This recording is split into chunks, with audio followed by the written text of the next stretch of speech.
Good morning student. SST के online class में आपका स्वागत है। इस समय हम लोग भूगोल में थर्ड चैप्टर अपवाह पढ़ रहे हैं। अपवाह मैंने बताया, अपवाह का मतलब होता है कि नदियाँ किस रूप में, किस धारा में कैसे बहती हैं, तो ये अपवाह तंत्र कहलाता है भिन्न भिन्न तरीके से। आज हम लोग को पढ़ना है हिमालय की नदियाँ। गंगा जो हिमालय की नदियाँ सततवाहनीय नदियाँ कहलाती हैं, या कह सकते हैं बारहमासा नदियाँ कहलाती हैं। बारहमासा या सततवाहनी नदियों का मतलब क्या है? मतलब ये है बच्चों कि जिन नदियों में गर्मियों की ऋतु को छोड़ के हम 12 महीने पानी रहता है, वो बारहमासा रहता है। उसका कारण क्या है कि हिमालय से निकलने वाली नदियों में गर्मियों के दिनों में जो हिम है, जो बर्फ़, वो पिघलकर सीधे नदियों में आता है, इनकी धाराओं में। इसलिए गर्मी के दिनों में ये अच्छी धाराओं के साथ बहती हैं। चलिए शुरू करते हैं। कौन कौन सी नदियाँ हिमालय नदियों से निकलती, हिमालय पर्वत से निकलती हैं? सिंधु, गंगा और ब्रह्मपुत्र हिमालय से निकलने वाली प्रमुख नदियाँ हैं। ये काफ़ी लंबी हैं और बहुत सी महत्वपूर्ण तथा बड़ी सहायक नदियाँ आकर इसमें मिलती हैं। मुख्य नदी और उसकी सहायक नदियों के मिलने से ही नदी तंत्र का निर्माण होता है। तो पहला पढ़ेंगे हम लोग सिंधु नदी तंत्र, इंडस रिवर सिस्टम। सिंधु नदी का उद्गम स्थल कहाँ? मानसरोवर झील के समीप तिब्बत में है। तो एक प्रश्न सबसे आपका जीके का यही बनता है कि सिंधु नदी का उद्गम स्थल कहाँ है? तो मानसरोवर झील, और ये कहाँ पड़ता है? तिब्बत में पड़ता है। इतनी जानकारी आपको रखनी बहुत ज़्यादा जरूरी है। पश्चिम दिशा में बहती हुई यह नदी भारत में जम्मू कश्मीर राज्य में प्रवेश करती है। वो कहाँ? लद्दाख जिले में। इस क्षेत्र में यह काफ़ी एक सुंदर दर्शनीय गार्ज मतलब वही यहाँ आपने देखा होगा, ये गार्ज है। ये गार्ज का मतलब दो पहाड़ों को बीच से काट कर नदी निकल जाती है, वो क्या कहलाता है? गार्ज कहलाता है, दोन कहलाता है। गार्ज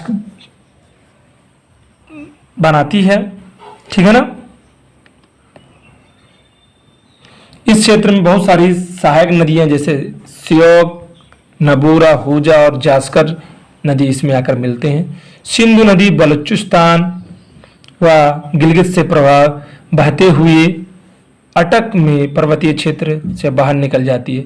इसकी प्रमुख सहायक नदियों में सतलुज, ब्यास, रावी, चेनाब, झेलम आपस में मिठानकोट जो पाकिस्तान में है, आकर सिंधु नदी में मिल जाती है। इसके बाद सिंधु नदी तंत्र के बहाव की दिशा में परिवर्तन आ जाता है, जिसके परिणाम स्वरूप यह दक्षिण की ओर प्रभावित होने लगती है। अंततः कराची जो पाकिस्तान का शहर है के पूर्व आकर अरब सागर में गिर जाती है। कहाँ गिरती है? अरब सागर में गिरती है। ये यहाँ गिरती है, इधर से देखिए, यहाँ से निकलती है, यहाँ से निकलती है नदी, ऐसे होते हुए ये ऐसा, ये देखिए सिंधु नदी का बहाव, ये देखिए यहाँ पे झेलम नदी मिलती है, रावी, सतलुज सब मिलती हैं, और यहाँ से पाकिस्तान का ये देखिए जो स्थिति है, यहाँ पे आके अरब सागर में गिर जाती है। कौन सी नदी? सिंधु नदी। सिंधु नदी के मैदान का जो ढाल है, यह तीखापन बहुत कम है। सिंधु द्रोणी 1/3 से कुछ अधिक भाग भारत के जम्मू कश्मीर, हिमाचल और पंजाब के अफवाह क्षेत्र में बहती है। बाकी सारा शेष जो भाग है वो पाकिस्तान में स्थित है। सिंधु नदी विश्व की लंबी नदियों में से एक है। यह 2900 किलोमीटर लंबी है, जिसमें भारत में इसकी लंबाई केवल 1114 किलोमीटर है। क्या आप जानते हैं? मैं पढ़ेंगे। सिंधु जल समझौता संधि के अनुच्छेद 1960 के अनुसार भारत इस नदी के जो पूरा जल है, उस जल का केवल 20% प्रयोग कर सकता है। इस नदी का जल का उपयोग पंजाब, हरियाणा और राजस्थान के दक्षिण पश्चिम भागों में किया जा सकता है। इसी का हल्ला करता है पाकिस्तान हमेशा। सिंधु नदी समझौता, सिंधु नदी समझौता। अगला गंगा नदी तंत्र। गंगा की मुख्य धारा भागीरथी, गंगोत्री, हिमानी से निकलती है और अलकनंदा उत्तराखंड के देवप्रयाग में आकर इससे मिल जाती है। अलकनंदा, भागीरथी और ये सारी गंगा के ही पर्यायवाची हैं। हरिद्वार के निकट गंगा पर्वतीय भाग को छोड़कर मैदान में आती है। उत्तर प्रदेश का सहारनपुर का एक जिला मैंने आप लोग को बताया है, सहारनपुर का जिला है। सहारनपुर एक जिला जहाँ पर गंगा समतल मैदान में आती है। हिमालय से निकलने वाली कई नदियाँ गंगा में आकर मिल जाती हैं, जैसे गंडक, घाघरा, यमुना, कोसी आदि। यमुना नदी का उद्गम स्थल भी हिमालय के यमुनोत्री हिमानी से है। यह गंगा के दाहिने किनारे से बराबर में बहती, समानांतर मतलब बराबर में बहती है, और उत्तर प्रदेश के इलाहाबाद जो इसमें वर्तमान में प्रयागराज है में आकर मिल जाती है। किसमें मिलती है? गंगा में। घाघरा, गंडक और कोसी जैसी इसकी सहायक नदियाँ जो नेपाल हिमालय से निकलती हैं, ये वे नदियाँ हैं जो प्रत्येक वर्ष उत्तर भारत के मैदानों के कुछ भागों में बाढ़ का कारण बनती है। जैसे उत्तर प्रदेश के बहराइच, बाराबंकी, बिहार में तो कोसी और गंडक फेमस हैं, जाल माल के लिए बहुत नुकसान करती हैं। ये नदियाँ क्या करती हैं? मिट्टी को उर्वरक बनाने का काम करती हैं, इसीलिए ऐसे जगहों, ऐसे क्षेत्रों की जो जमीन है वो काफ़ी उपजाऊ है। चंबल, बेतवा और सोन नदियाँ प्रादीपीय उच्च भूमि से आने वाली इसकी सहायक नदियाँ हैं, इसीलिए ये नदियाँ अगर ग्रीष्म ऋतु में सूख सी जाती हैं। ठीक है, इनकी लंबाई काफ़ी कम और इनमें पानी की मात्रा भी बहुत कम होती है। ज्ञात कीजिए कि ये नदियाँ कैसे और कहाँ से गंगा में मिलती हैं। दाएं और बाएं किनारे के सहायक नदियों के जल से परिपूर्ण होकर गंगा पूर्व दिशा में पश्चिम बंगाल के फरक्का तक बहती है। यह गंगा डेल्टा का सबसे उत्तरी बिंदु है। फरक्का में प्रवेश कर नदी दो भागों में बढ़ जाती है। एक भाग भागीरथी, हुगली जो इसकी सहायक वितरिका है वहाँ, और दूसरी जो है दक्षिण की तरफ प्रभावित होती है और डेल्टा के मैदान से होते हुए बंगाल की खाड़ी कहाँ गिरती है? ये देखिए, यहाँ बंगाल की खाड़ी में आके कौन सी नदी आपकी? गंगा नदी गिर जाती है। ये देखिए इधर से होके इसकी सहायक नदियाँ जो है ये आके कहाँ गिरती है?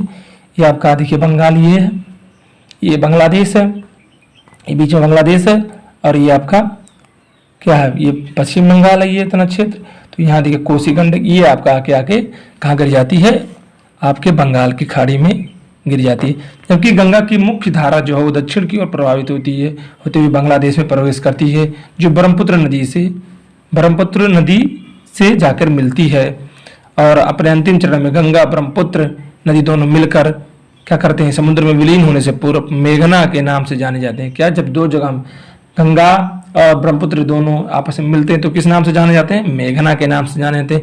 और दोनों ही ये मिलकर क्या बनाते हैं? विश्व का सबसे बड़ा एक डेल्टा बनाते हैं, जो सुंदरवन डेल्टा के नाम से जाना जाता है। ठीक है ना। इस डेल्टा का नामकरण उस क्षेत्र में पाए जाने वाले सुंदरी एक पौधा है उसके नाम से, जो विश्व का सबसे बड़ा और सबसे तीव्र डेल्टा है। यहीं पे सबसे ज़्यादा बंगाल जो रॉयल बंगाल टाइगर हैं वो पाए जाते हैं। क्या आप जानते हैं? देखें इसमें क्या है? सुंदरवन डेल्टा का नामकरण वहाँ पे पाए जाने वाले सुंदरी पादप, पादप मतलब पौधे, सुंदरी नाम के पौधे पाए जाते हैं, जिसके कारण ही सुंदरवन डेल्टा गंगा और ब्रह्मपुत्र के मिलने के जो स्थान, जैसे गंगा, यमुना और सरस्वती के स्थान को संगम कहते हैं, जो प्रयागराज इलाहाबाद में है। ठीक उसी तरीके से गंगा और ब्रह्मपुत्र का जो क्षेत्र है बच्चों, जहाँ ये बांग्लादेश में पहले असम में ये मेजुली या कह सकते हैं मेघना बनाती हैं, जहाँ मेजुली द्वीप जो है जिसे हम सुंदरवन डेल्टा के नाम से भी जानते हैं, क्या है? बनाती हैं। सुंदरवन डेल्टा संसार का सबसे बड़ा और तेज तीव्र से उठने वाला डेल्टा है। इसी के आसपास सबसे ज़्यादा बंगाल रॉयल बंगाल टाइगर आपके पाए जाते हैं। गंगा नदी की जो लंबाई है वो लगभग 2500 किलोमीटर से भी अधिक है। चित्र हम लोग 4 में देखें। क्या गंगा नदी के अफवाह तंत्र की पहचान हम लोग कर सकते हैं? अंबाला नगर, सिंधु और तथा गंगा नदी तंत्रों के बीच अलग अलग विभाजक स्थिति पे बने हुए हैं। अंबाला जो आपका पंजाब में पड़ता है, से सुंदरवन तक मैदान की लंबाई 1800 किलोमीटर है, परंतु इसके ढाल की गिरावट स्तर बिल्कुल मुश्किल से 300 मीटर है। दूसरे शब्दों में कह सकते हैं कि प्रति 6 किलोमीटर की दूरी पर ढाल में गिरावट की जो कमी है वो 1 मीटर है। इसलिए इन नदियों में बड़े बड़े विसर्प बन जाते हैं, यानी धीरे धीरे नदियों का जल स्तर कम होने लगता है, धारा प्रवाह कम होने लगता है, और नदियों द्वारा लाई गई जो मिट्टियाँ हैं ये बड़े बड़े छोटे छोटे टीलों के रूप में आकृत हो जाती हैं, और ये नदियाँ कट के विसर्प के रूप में बहने लगती हैं। अगला है ब्रह्मपुत्र नदी तंत्र। ब्रह्मपुत्र नदी तिब्बत में मानसरोवर झील से पूर्व में निकलती है। ये भी एक क्वेश्चन है कि कहाँ से ब्रह्मपुत्र नदी कहाँ से निकलती है? मानसरोवर झील। और सिंधु नदी भी मानसरोवर झील से निकलती है, जो कि सिंधु और सतलज के नदी के स्रोत के पास है। इसकी लंबाई सिंधु से कुछ अधिक है, लेकिन इसका अधिकांश भाग भारत से बाहर स्थित है। यह हिमालय के समानांतर पूर्व दिशा में प्रभावित होती है। तिब्बत स्थित नामाचा वारवा शिखर 7000 757 मीटर के पास पहुंचकर यह अंग्रेजी के यू आकार का मोड़ लेती है। यहाँ इसे दिहांग कहा जाता है तथा लोहित, दिबांग, केनुला और कई अन्य सहायक नदियाँ इससे आकर मिल जाती हैं, जिसे असम में ब्रह्मपुत्र नाम से जाना जाता है। क्या आप जानते हैं, जानेंगे हम लोग, ब्रह्मपुत्र को तिब्बत में सांग पो और बांग्लादेश में जमुना के नाम से जाना जाता है। बहुत ही इंपॉर्टेंट है, अक्सर पूछता है। तिब्बत एक शीत और शुष्क क्षेत्र है, इसके कारण इस नदी में जल और सिल्ट की मात्रा बहुत कम होती है। भारत में उच्च वर्षा वाले क्षेत्र से होकर गुजरती है, जिससे नदी में जल सहित सिल्ट की मात्रा में काफ़ी वृद्धि हो जाती है। असम में ब्रह्मपुत्र नदी कई क्षेत्रों में बटकर बहती हुई कई नए द्वीप बनाती है। क्या आप ब्रह्मपुत्र द्वारा निर्मित संसार के सबसे बड़े नदी द्वीप को जानते हैं? हाँ, जिसे माजुली द्वीप कहते हैं।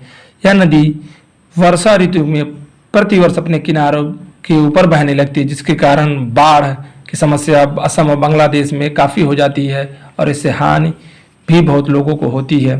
उत्तर भारत की अन्य नदियों के विपरीत ब्रह्मपुत्र नदी में सिल्ट निक्षेप की मात्रा बहुत अधिक होती है, इसलिए नदी की सतह में वृद्धि बहुत ज़्यादा हो जाती है। वह अपनी धारा के मार्ग को बार बार परिवर्तित करने लगती है। सिल्ट मतलब वही पत्थर कंकड़ जो होते हैं उसी से। अगला जो टॉपिक है वो है प्रादीपीय नदियाँ, इसे हम लोग आगे पढ़ेंगे।